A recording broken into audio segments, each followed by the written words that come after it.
Right lads, welcome to On The Bench LFC. Hope you're all having a wicked day today as always lads. And just quickly want to say, Gavin mate, I hope all is going well at the hospital today. And yeah, let me know how everything's going buddy, I'd like to know on that one. Yeah, so we've got some things coming out today.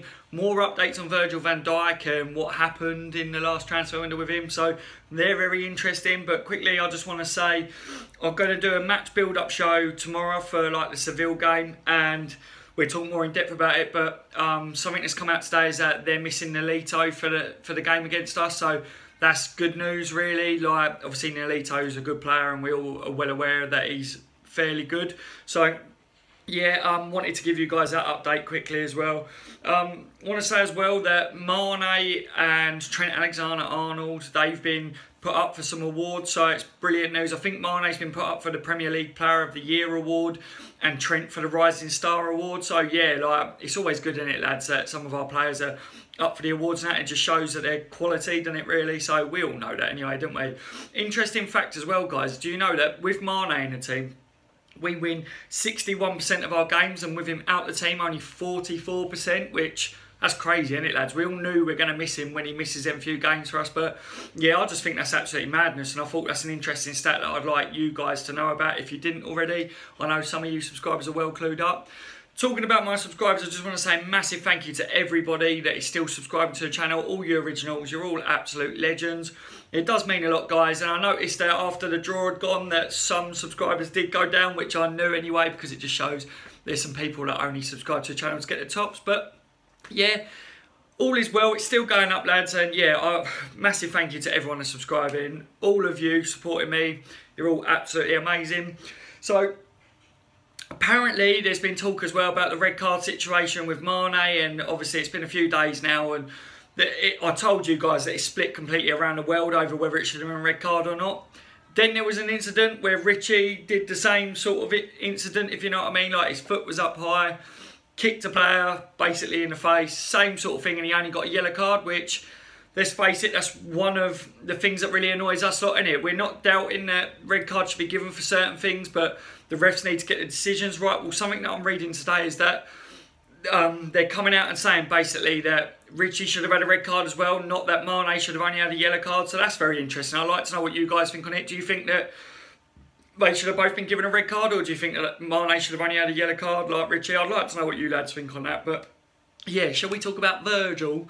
Good old Virgil, eh? We ain't spoke about him for a little bit again, have we? And yeah, so interesting things come out today. And one of the stories is from Danny Murphy, which obviously Liverpool legend. So good old Danny Murphy's opened some new developments on it. And basically what Danny's saying is that Liverpool never was out of the race to get Virgil van Dijk. It's interesting because we're all been led to believe that because of the so-called tapping up and stuff that Liverpool come out with that apology, didn't they, and withdraw interest in that.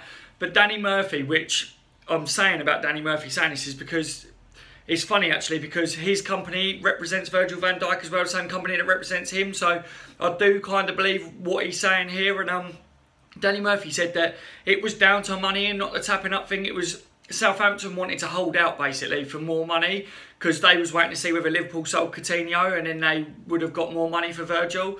So yeah, I don't know, man, because I've seen a lot of points over the transfer window and since the transfer window has been closed to point out that Liverpool was waiting for a green light from Southampton, whether it was from another club putting in a bid and that being accepted.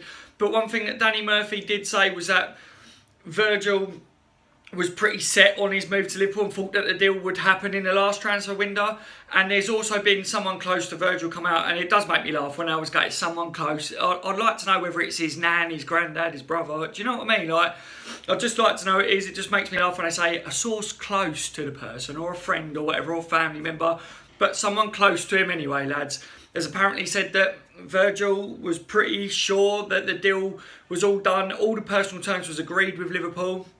And something that Danny Murphy said as well was with all this illegal tapping up and all that rubbish, that basically it goes on 99% of the time. Every time a player leaves and moves to another club, they've already spoke to the new club's manager and stuff, if you know what I mean. So there was nothing out of the ordinary, they reckon, about the Virgil van Dijk situation. It just was purely down to Southampton being greedy and wanting more money, and it looked like Liverpool didn't want to pay that extra bit of money. But I don't know how true that is yet, guys, but I'd love to know what you lot think on it. It's obviously, it is interesting seeing another version of it, if you know what I mean. And a lot of people have said today, including Danny Murphy, that Liverpool are 100% going back in for him in January.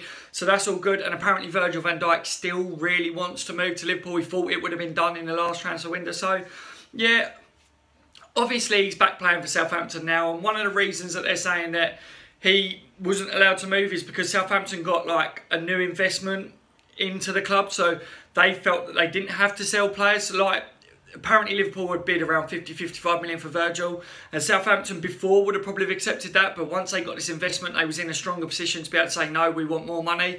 So yeah, I'm just going to wait over the next couple of days, guys, and see what else comes out about that, because I'd like to see whether any of the clubs talk about that, because there's a few conflicting stories going on now. But as always, guys, I'll keep you updated on the whole thing. But it is good to see that people close to Virgil and people like Danny Murphy, that they're company that represents them also represents Virgil, getting their views on it and seeing that they say that Virgil definitely thought that it was going to happen in the transfer window just gone, and that we are going to get him probably in January. So yeah, that's really good, guys, and fingers crossed on that. We all know that we want Virgil to come to us, don't we? Let's face it.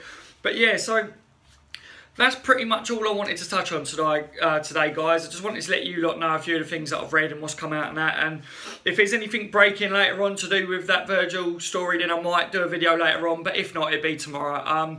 Tomorrow we'll do the match build-up for the Champions League game.